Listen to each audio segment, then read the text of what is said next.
Tila may pahabol na kilig post si Kim Chiu mula sa kanilang Canada trip kamakailan.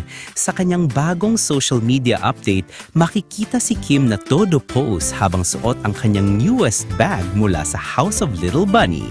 Pero ang mas kiniligang detalye ng mga fans, di umano si Paolo Avellino daw mismo ang kumuha ng mga larawan. Ayon sa mga netizens na malalapit sa fandom, kitang-kita raw sa mga anggulo ng shots na may halong pa-romantic feels.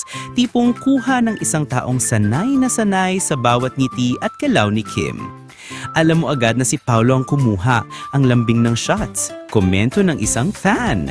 Marami rin ang natouch sa simpleng gesture na ito ni Paolo.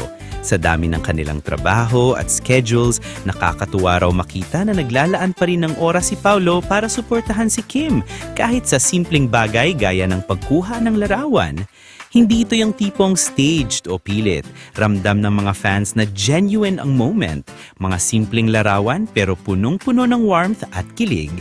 Ang iba nga ay nagsasabing, kapag si Paolo na ang kumuha ng litrato mo, alam mong espesyal ka.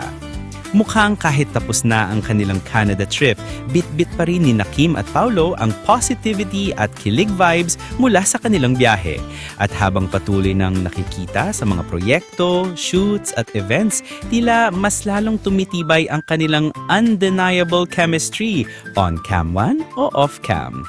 Isa lang ang malinaw, habang patuloy na binibigyan ng reason to smile ang Kim Pao ang kanilang mga supporters, hindi na ito basta tambalan, kundi isang real-life partnership na puno ng saya, lambing at inspirasyon.